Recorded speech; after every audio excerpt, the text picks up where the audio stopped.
Dear delegates, dear friends, good afternoon. Let me start by expressing my heartfelt thanks once again for your continuing tireless work since we last met in this forum yesterday. As you know, technical negotiations and political engagement continued throughout yesterday, and you have been very much part of that work. Friends, this is our collective moment in history. This is our chance to forge a cleaner, healthier, more prosperous world. And this is our time to deliver on the high ambition set by our leaders at the start of this summit. We must rise to the occasion.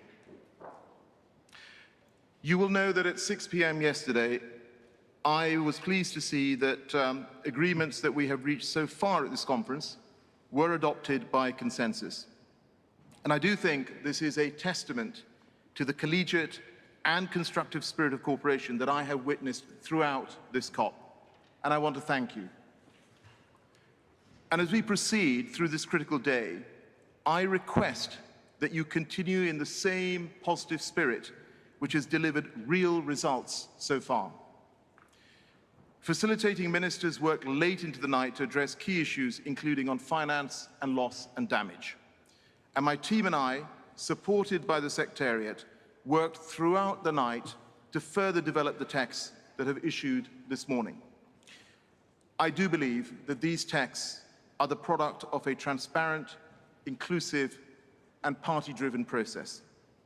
And in my view, they do bring us another step closer towards the comprehensive, ambitious, and balanced set of outcomes which I hope parties will adopt by consensus at the close of play today.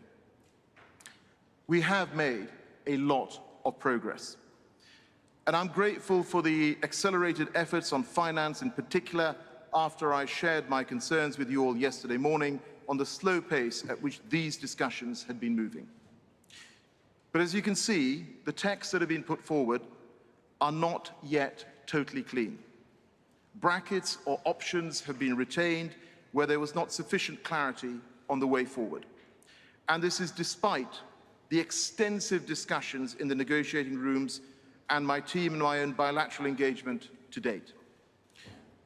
Across the full suite of the draft decisions, a small number of key issues remain which require our urgent collective attention. And on these key issues, my ministerial co-facilitators and I simply did not have sufficient clarity on a way forward that would enjoy broad consensus. And that is the purpose of this plenary today, to hear from you on the solutions that you have refined together overnight, which would allow us to finalize our work here in Glasgow.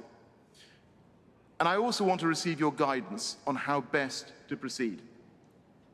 So friends, it's now early Friday afternoon. And as you know, it has been my sincere intention throughout COP26 to bring this conference to a smooth and orderly close at the end of today. Well, friends, today has now come, and I need your pragmatic and workable solutions to now also come forward so we can close off our work successfully. We have come a long way over the past 2 weeks, and now we need that final injection of that can-do spirit which is present at this COP, so that we get this shared endeavor over the line. And I now call on parties which wish to make interventions to identify themselves. However, I humbly request, dear colleagues, that in the interest of time and efficiency, we refrain from making general statements. What would be most useful is if you could focus your interventions on providing consensus solutions to those key outstanding issues, raising any specific material concerns with the wider text. And please, for everyone to have time to speak, be brief, and you know that we have a lot more work to do after this plenary. With that, my friends, I open the floor.